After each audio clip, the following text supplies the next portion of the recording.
Well, hey, everybody. Welcome to the Worship Circle podcast with my friend Matt Redman. Matt, you're the legend. You call me a legend, but you're the legend. You're the man who Love it. has written so many songs that we've sung in church, and just love you and Beth, your family. And it's just cool to see all God's done with you, with your story through the years. And man, thanks for taking the time to jump on. I looked back, it's been a while since you've been with us on this podcast. It's been a while. It's about time. It's about time. We probably can't even remember what we talked about last time. I'll end up talking about exactly the same stuff. We're not. We're going in a little bit different direction. Oh, yeah, great. I do remember we were at Passion City Church in the studio there, and you made time. So. Yeah, mate. Oh, wow. That was way back. I think it was 2017. We used to live within a stone's throw of each other at one point. That's what I did on the intro I already recorded. I said, hey, Matt and I used to be kind of like neighbors for a season. Yeah. You never brought me a newspaper. You never brought me milk. You know, I was a terrible neighbor, and I didn't. As being an American, I didn't understand British village life that Beth tried to so kindly explain to Carrie and me how that worked. You know, fantastic, so good. We're a lot more spread out here. Well, man, it's good to check. I just wanted to check in. Thanks for jumping on. You've got some new stuff coming out. We can talk about that in a minute. But just as far as where God's got you guys planted, you're in California right now? Yeah, we're in Southern California, Orange County. Been here for 8 years now, and we love getting back to the homeland, but we love being here too. Are you planted in a specific church right now, or are you kind of moving around a bit in these days? I'm on team at Mariners Church. Oh, beautiful. So you probably know a ton of those guys. Yeah, it's been a while, but yeah, great place. And Steve Marcy's with you. Is Steve helping? Yes, I do a lot with Steve. Yeah. He produced my last couple of albums. He's an amazing guitar player, obviously, and you've done a lot of life with him too. But he's come into his own as a producer, and he's just knocked it out the park. You know, he's just got the lovely qualities to work with, you know, like strong leadership, but also loves teamwork. Yeah. That's a beautiful thing. Shout out to Steve. I hadn't seen him in a while, but last time I was in California, we had some in and out together. So it was a blessed reunion. Fantastic. You have to do that. You do. I'm like, when are they going to come to Georgia? Man, I wanted to start out, and I think we may have talked about this before, but I feel like the times are such that it'd be good just to go back to this story, just the heart of worship story. Oh, yeah. You know, because you had this project come out that was essentially entitled that, and then you had songs recently that you were going back to that were some of the old faithful ones that really feel fresh and new now, and this generation hasn't heard some of them. But I'm just sensing, and maybe you are too, that we've had such a high production thing going on in the church for so many years that it's just this, what is the heart of worship, and what does it look like to pay attention to the simplicity, you know, of the heart and the humble offering that we could bring. So I thought, you know, for you just to share a little bit about that story for those who haven't heard it, where that song came from, what you guys were going through as a church, and then maybe tie that into the season you're in now, Matt, because we'll talk about the Worth conferences you guys are doing and what's kind of burning in your heart for the reason to want to go down that path with leaders. Yeah, I love all of that. I think the thing about coming back to the heart of worship, it feels like it's not a one-time deal, right? Right. You keep relearning and learning lessons. You know, I would love to say that's the last time I ever had to learn that lesson back then, you know, but right. Of course not. You know, it's very easy to get off center or miss the main thing or, you know, just slightly, you know, go off on a different tangent that isn't so helpful. And right back then, with the writing of the song, that tangent was getting too into the music and just that was becoming a consumer activity. How good is the music? How cool is the music? Mm-hmm. Is it too loud? Is it too quiet? Do I like this song? Do I not like that one? Do I like this worship leader? Do I not like that one? And so that led to the drastic thing in our church of taking away the sound system for a while and just get in a room with our voices, our Bibles, our hearts, check that we could still figure out how to worship God together in that moment. And of course we did, so the song is literally just describing what happened. You know, when the music fades, all is stripped away. You know, I want to bring something that's going to bless your heart. You know, something that's of worth to you.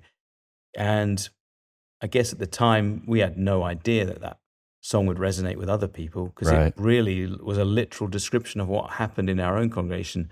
But the Holy Spirit was speaking a very similar thing. Hey, there's been so much excitement around worship music. Yeah. But let's just make sure we remember who it's for, who Yeah. it's about, who it's not for, who it's not about. Right. Let's make sure we come bringing our offerings rather than thinking, what can I get out of this? Yeah. And yeah, so like I say, you keep learning these lessons. And the interesting thing is, I think when it comes back to, returning to the heart, that can mean so many different things. Sometimes it becomes one of the ones that trips us up so much is that over-reliance on production and over-reliance on, that stuff that's not wrong in and of itself becomes unhelpful if it becomes too dominant in our thinking, right? Yeah. And it's like, what is supporting what? Yeah, Is yeah. the production supporting the heart? Is everything we're doing in the production side? And so that could be when you're in the studio, that could be when you're leading worship. I mean, even in songwriting terms, I've been writing songs for so long now. Yeah. And it'd be very easy to be in a room and think, well, I've got so much experience here now. And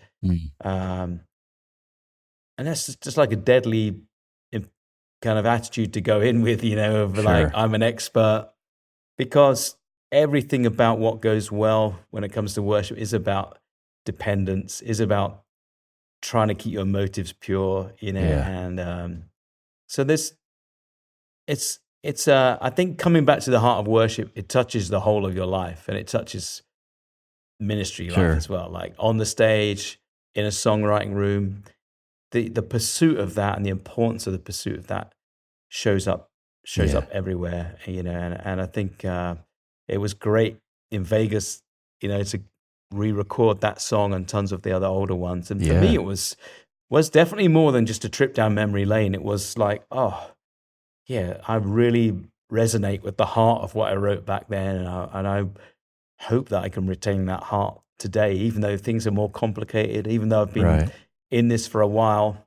It's a bit like King David towards the end of his life. He says to Joab, the commander of the armies, go and count the fighting men. Mm-hmm. And Joab knows that's not a cool thing to do. That's offensive to God. But David pretty much forced him to go and do it. So he goes and does it anyway. One account tells us Joab doesn't even count one of the tribes because he knows this is not a cool thing to do. Right.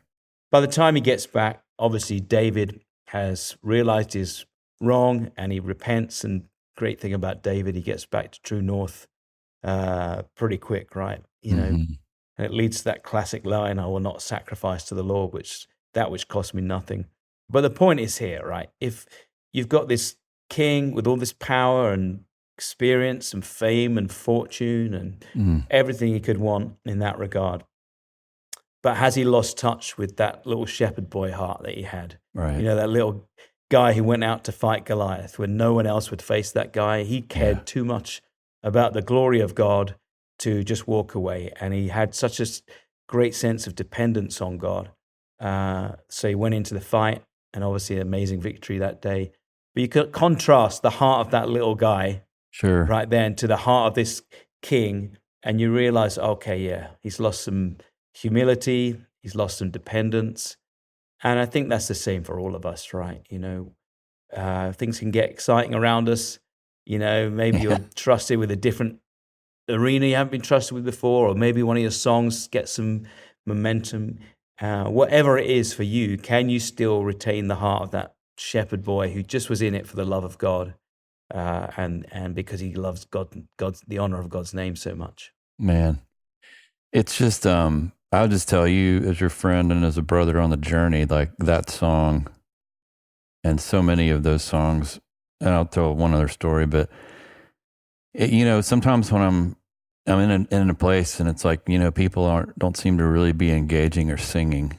I sometimes I wonder if we've become so accustomed to programming the music in such a way that we've forgotten that at the end of the day, it's all about a melody and some humans with a voice.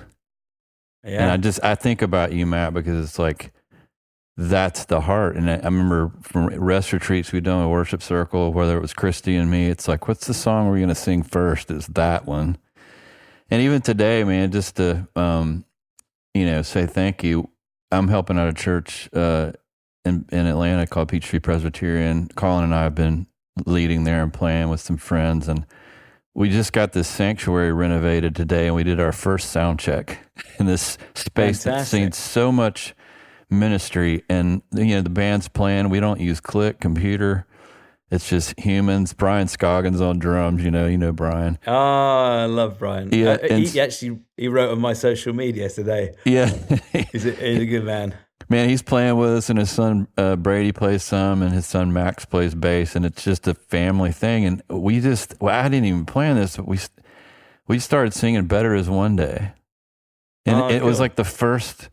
It just came, it's like the Holy Spirit, and we were messing around with sound, and I'm singing. I'm like, that's what this space needs right now, Love that. Fantastic. And, love that. So the irony of it is, I knew I was going to talk to you today, but just so many of the songs that you've written have become kind of foundational for so many of us, just to return as like a plumb line, to be centered in the glory of God, the love of God, the grace of God, and get us back to what matters. And I just really appreciate that about your writing. It's always been that way. Even the song "Let Me See Jesus," I was, thinking about that one today, and just the lyrics. I've sung so many songs, cried out at the top of my lungs. My heart's still reaching for something deeper. More, give me old, give me new. I love that heart.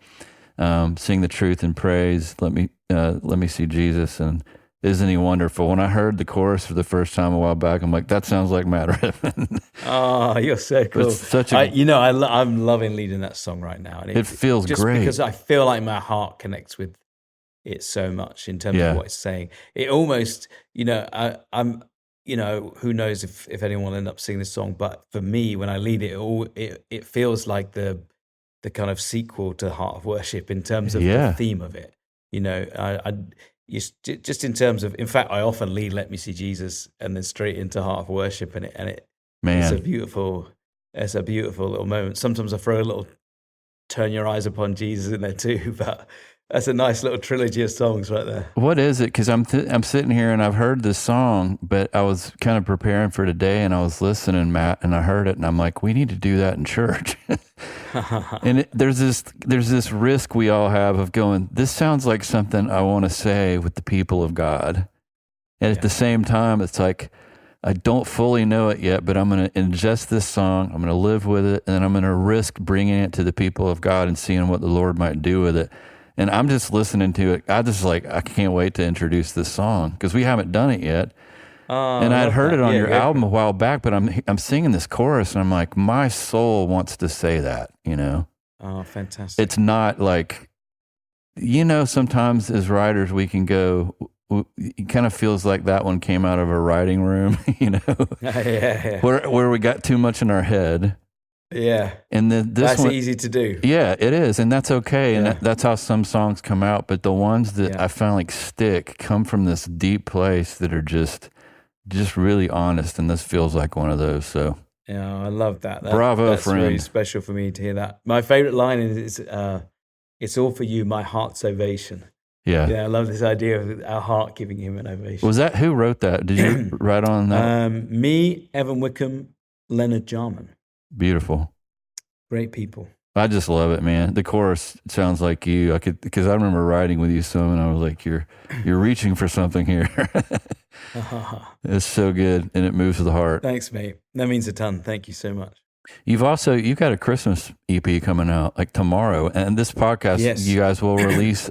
You'll be hearing this on the day Matt's Christmas EP is out, so go check it out. I was listening to one of the songs, and it sounded like the melody to not Wonderful Cross, but When I Survey. Yeah. Well spotted. Yeah. I was like, I've heard that before. It's really beautiful. We'll spend all that time making new stuff up. We can just steal dead guys' stuff. Come on. But, actually, there's a reason. So basically, it's a 3-song EP. Yeah. And it has a version of Silent Night on it, which Leonard Jarman is doing some beautiful vocoder on, which is a really lovely version. I love when old meets new. So to me, Right. you take an ancient song, but you put like a That's new brilliant. sound Yeah. to it. So that's great. And then we have two new songs. One called "God the Son," which I wrote with Andrew Berchtold he's from We the Kingdom and also from The Church Will Sing, and a couple other writers on that. Actually, a theologian friend called David Taylor, Wow. and from Austin, Texas, and then a guy called Quentin Trotto, who's a great musician. But the title song, is "When We Behold," and then in Right. parenthesis in Excelsis, and wrote that with John Guerra. And so I had this thought one day, because I think the thing about Christmas music, let's face it, no one really wants to do Christmas music. You know, your pastor definitely doesn't want it. He just wants you to do the old carols, or Right. he or she. You know, usually I'm not like painting every pastor like that, but you know, sometimes it's tricky to introduce new stuff. You've got a short window of time, much shorter than any other new song you would introduce. That puts a lot of pressure on it. You've got a lot of guests in the room who wouldn't even know your older songs, let alone your newer ones. So, you know, is it really a good idea bringing new stuff? So my thinking with this song was, what about taking an old hymn tune that everyone knows already? Yeah, that's so then great. there's one thing less to learn. It feels familiar quicker. Yeah. But instead of singing the "When I Survey" words to it, we'll sing the Christmas narrative to it, Right. and we'll put some little tie-ins. So instead of starting "When I Survey," it starts "When We Behold." And it's when we behold that scene long ago, shepherds in fields, you know, under cover of night, you know, and then. But what happens is when we get to the end of the song, then we get back to the hymn. So the last verse takes us, it links the incarnation with The cross. crucifixion. You know, it links the birth with the death. So, so it says, and it actually takes those original hymn words. When I survey the wondrous cross on which the Prince of Glory died, you know, it says, last line is basically born for a death that would bring us to life.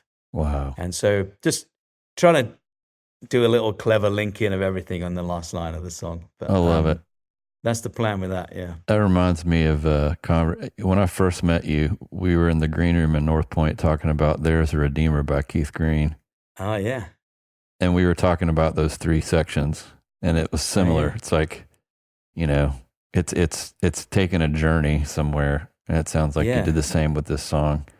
Timeline is so important, isn't it, for songwriter? Like, because when you first start writing, if you're not careful, all you're doing is writing about me and Jesus here today. Right. You know, and there's nothing wrong with that kind of song, but we've got a lot of those. Yeah. I love the stories that remind us we're part of this grand narrative, you know, this epic love story. Yeah. And, you know, and songs that actually, you know, remind you what you were referring to. There's a start to the story, and we're in the story, and there's going to be a glorious end too.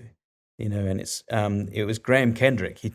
He would say, hey, make sure your songs have reenactment, realization, and anticipation. So reenactment, telling the old story. Realization, wow, that story's actually means something to me here today. Personally, in fact, sometimes it's almost as if I'm in the story. Right. You know, and then the end, like anticipation, looking ahead. And what's really cool is if you can get those into your songs, a sense of looking back, celebrating the past, a sense of God today, and a sense of looking ahead, there's going to be more to come, then you bring people automatically into worshiping the God who was, and the God who is, and the God who, you know, is to come. You bring them in automatically without even talking about it to worshiping the God of yesterday, today, and forever. Yeah. And that's, so I think whenever we can do that, it's great. Now, the only thing to say is we don't just want to be doing narrative. We don't just want to be telling a story. You know, some of the classic mistake of a young worship leader writing a song could be you never get past description into devotion. So you never get past telling the story to actually saying what that means to you, and now you reply. That's really good. You bring your praise and your response.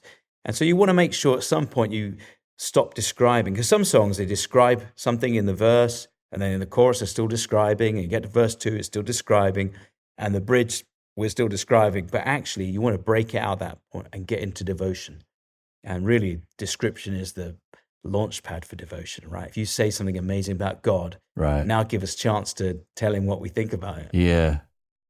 Man, one of the things I've been challenged with by a friend of mine is the idea of lament and how holy it can be. Yeah. And I wanted to, now that I've got you on, we're a little bit, I think about, I mean, songs, David wrote so much lament in the Psalms. Yeah. Like, where are you, God? And I was even thinking, as I'm thinking of this, looking at you now, is U2 song 40. Yeah. It's from Psalm 40, but then the chorus, there's this longing in the whole audience saying, how long to sing this song? Yeah. Like, Lord, when are you going to come? Yeah. We're living in suffering and pain, but we believe, and by faith we have this hope. What's your thoughts just about the need for that in the church with songs? And not that everything has to be, start out there, Matt, but I just thought I'd throw that out there because it's not something that in modern day worship culture, people aren't getting in writing rooms and going, man, let's write a lament. Yeah. But David and so many of the Psalms were that.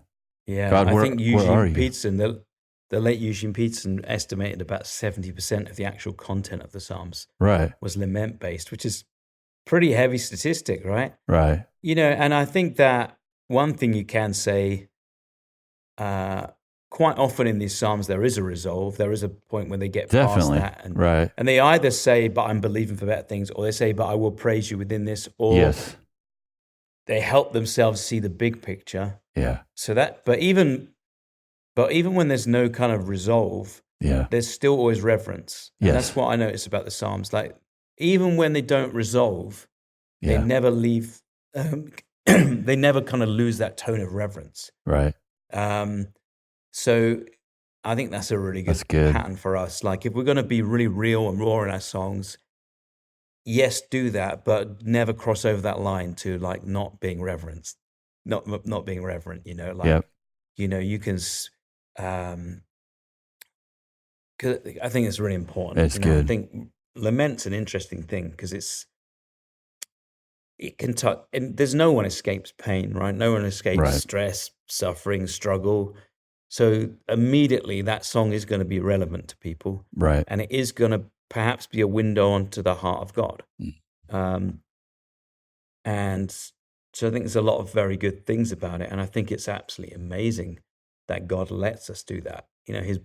His word examples that for us, saying it's okay. You can come as you are, be real with me. You can, but yeah, like I say, I think that you can be angry with God and still not irreverent. Totally. I think there's a place where you can be absolutely frustrated to the core, but still you're saying, but I know you are Lord. Yeah. And I'm not doubting that, I am not at any point saying you're not on your throne. Exactly. That's good. Well, you mentioned earlier that on your Christmas album, or you had a theologian write one of the songs. Yeah. Tell me about Worth, because I've seen the Worth podcast, I've seen Worth conferences. What was stirring in you, and what was kind of the history behind how that all came to be in your heart for that, this idea? Yeah, let me see if I can find. So basically, I guess it's really it's really like God the Son is an incarnation song, right? Right. And I love the lyric it starts with because it just blows open that theme for us. It says, God the Son, remaining what he was, became what he was not. Flesh and blood, right? Heart and breath and bones, just like one of us, right? And I think paradox is a worship leader's best friend. It takes us into mystery and wonder, and to say, okay, so this God, he was still what he always was, but then he became something that he wasn't before, right? But he's still. And as the song goes on, we say he's still completely God, still perfectly divine, but fully human. And I think some of the best songs are in invitation into mystery, right? And they just, like I say, paradox is your best friend at times, and in poetry terms, but also in worship terms, right? So basically, I sent this thing off to David Taylor. I was just looking for it now. I found it. And so he's this very astute theologian, but with a very pastoral heart as well. Yeah. And I had some questions in the last verse because I'd written something which I thought was really poetic, but I thought, I don't think it's heretical, but I think, could this be read two ways? And then somebody actually gets the wrong idea. And so I had sent it to him and said,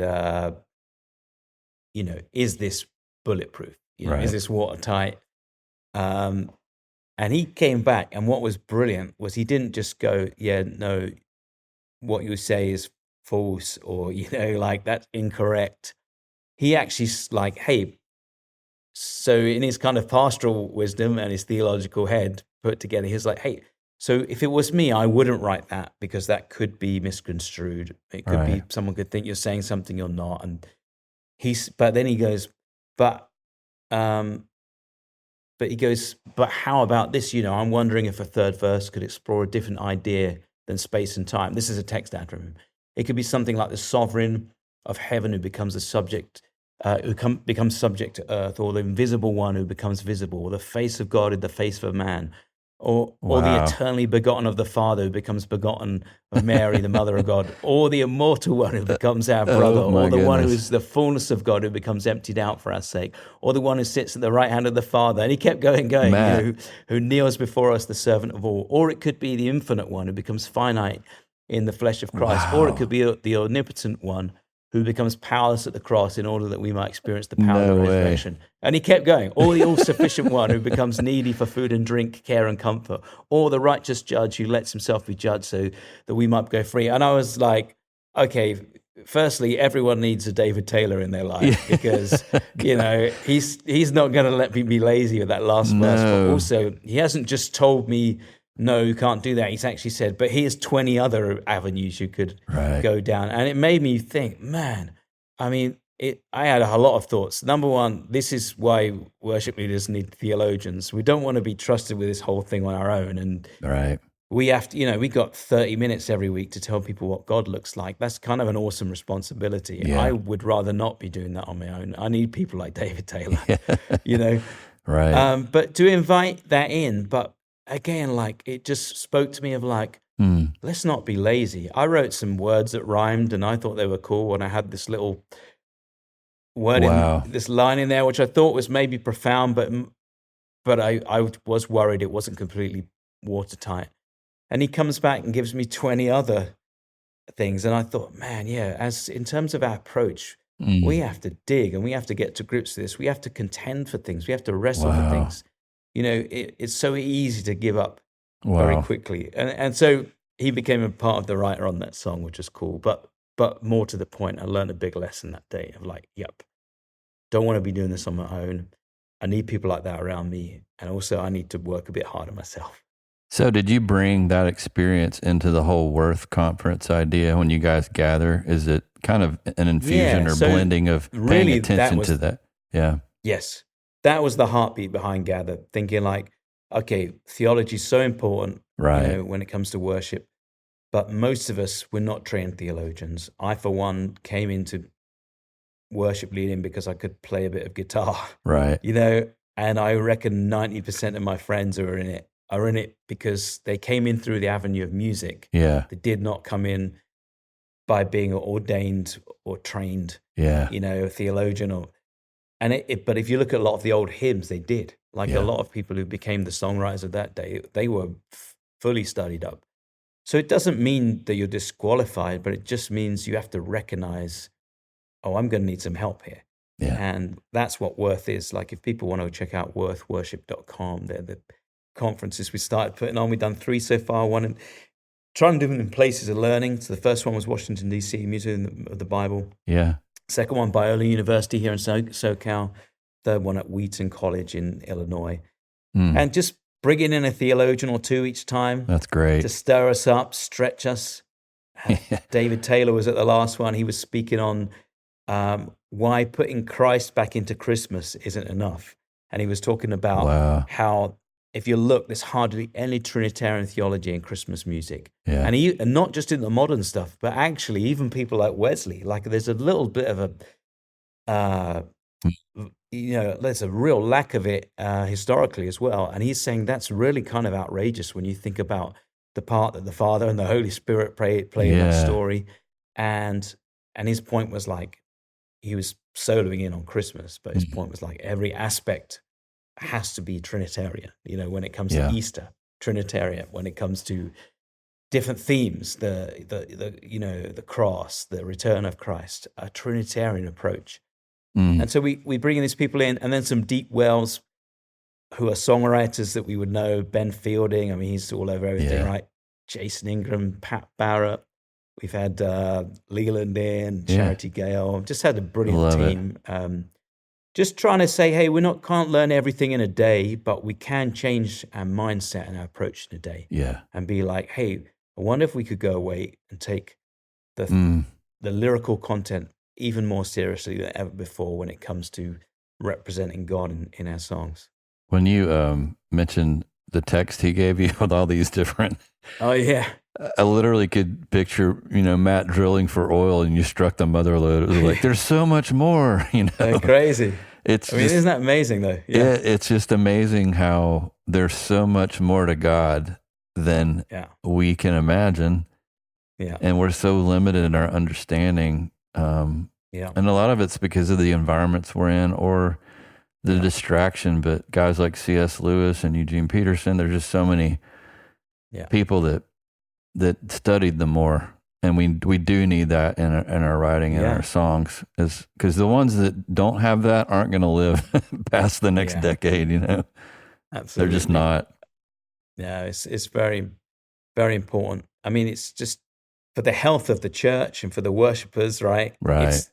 It's basically the nutrients you're putting into your heart, mind, and soul, Yeah. So, but more importantly, even than that, it's about honoring God. He's not chilled out about how we represent him.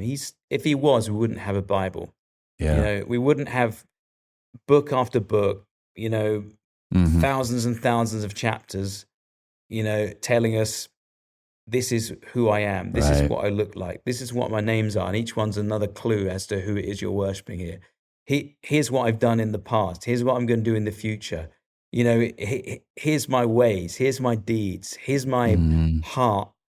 Here's my story. We wouldn't have all that. Right. He's a God of self-revelation, and he's made it clear. I want to be known as who I am. I want to be seen accurately. And it's not just hints and clues and whispers. It's full-on thunder, like, this is who I am. These are my names. Worship me in this way. This is the kind of worship that's going to please my heart.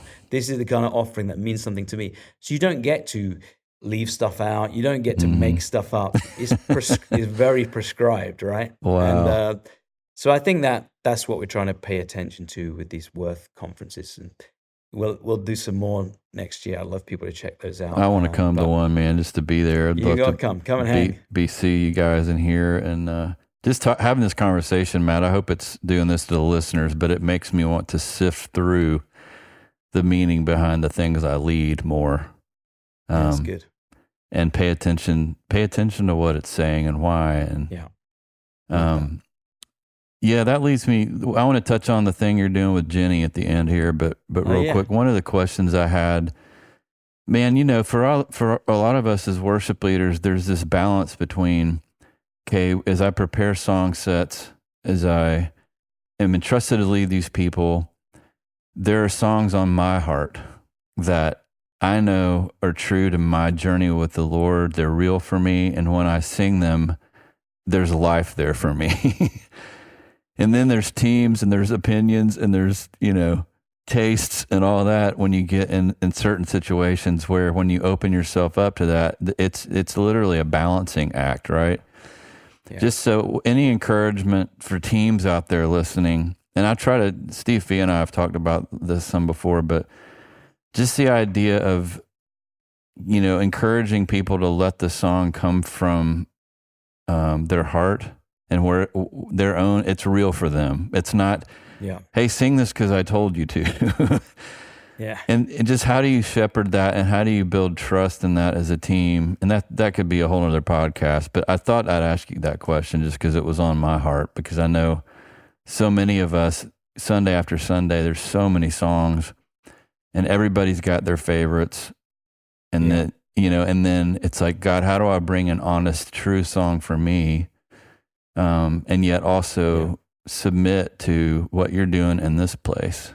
Yeah. I And mean, walk that balance. you're right. That is a whole other podcast. But I mean, just some simple things for me would be, number one, recognizing there's different contexts, even within your own Right. church family, where you can lead. And so,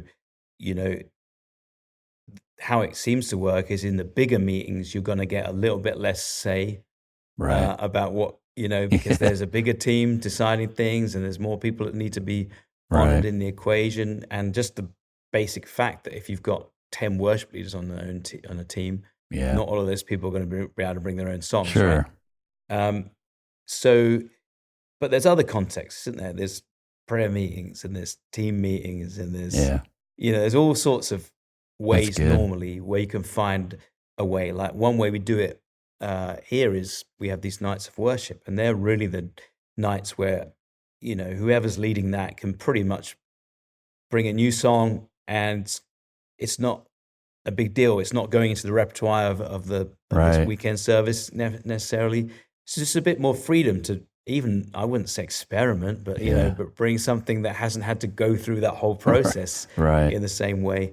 Because there is important, you have to die to yourself a lot, don't you? You have to die to your what would be your first choice so often if you're going to be part of a team. And even when that doesn't feel good, it's actually pretty good for you. So I wouldn't cry about it too much. Like God will use that in our character so much, right? Yeah. He doesn't really want people who just want to get their own way and only function well when they get in their own way. That's good. Yeah.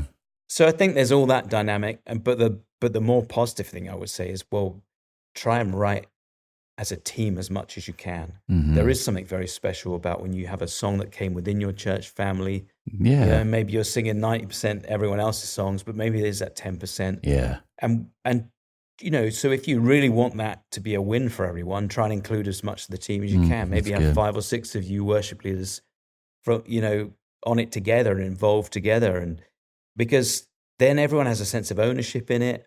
Yeah. Everyone feels like this is a win because it's something we did together. And if you can, that's a tough thing to do. Sometimes you might have a song half written and you think, if I open up to the team, there's going to be like 5 writers, and then I'm not going to get my own way on everything. And it might actually shift even at points to not exactly how I would hear it. Well, I would encourage you to do that. I mean, that's good. You'll get over it pretty quick, and you'll end up with a lovely thing that came out of the heartbeat of your worship team, and it might even find a life in the congregation. Yeah. That's good. I've also found that sometimes if I'm asked to do something or lead something, my heart falls in love with it after I go through that process. Yeah. That's sometimes so true. Sometimes it's me going, man, I'm kind of lazy and I don't want to learn this. Yeah. And then when I do it and lead it, it's like, wow, Lord, that needed to be said and it needs to be sung. I'm glad I'm not the only one. I've had that happen so many times. I'm like, why are we doing this song? And then about 3 times after you let it, I love this song. I can't wait to lead this song. It has to wear on you a little bit. So let's wrap up with this. On a voice memo, you let me know. I've heard about this, but Jenny Allen's doing like a global gathering. And you're on the voice memo, you're telling me about all these different nations and worship leaders from places in Africa. Just share a little bit more about when that is, your involvement in it, and how we can all follow along. So the event is called Gather 25. You can go to gather25.com. Jenny Allen, who heads up IF Gathering, is her and her team are kind of stewarding this thing, but they are bringing in voices and leaders and expressions of the global church from all over the place. And it's going to be a day, 25 hours of trying to get as many Christians on one page at one time, maybe more than ever before, right? We got things like Starlink now, we got AI live translation, we a lot of pluses, but the one big thing really going in our favor is I think people are interested more than ever before in getting together, like unity-wise, like different expressions and streams of the church who maybe wouldn't have been so proactive before really are being. And so I think it's every possibility that on March 1st, 2025, there will be online, and then all different gather groups across the world and some big locations too.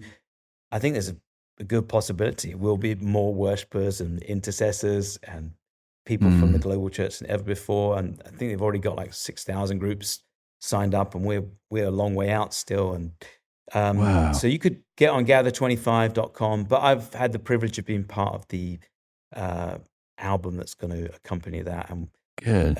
me and Jason Ingram trying to shepherd this. We have some new songs. We have a lot of people on there like Tomlin and Tasha Cobbs Leonard, but through to like Sinach and a guy called K Strings, both from Nigeria, and then a Kenyan Beautiful. choir called Pambio, Gabriela Rocha, who's one of the most kind of has an amazing entrustment with worship in Brazil and throughout the Portuguese-speaking world. Man. Mandarin-speaking worship leaders called Stream of Praise. Mil St. Marcos, who are obviously from Guatemala, but that's lead worship in Spanish and actually live in USA and a lot of the time. So it's becoming this beautiful symphony of global expressions of worship, and I think it's going to be really exciting.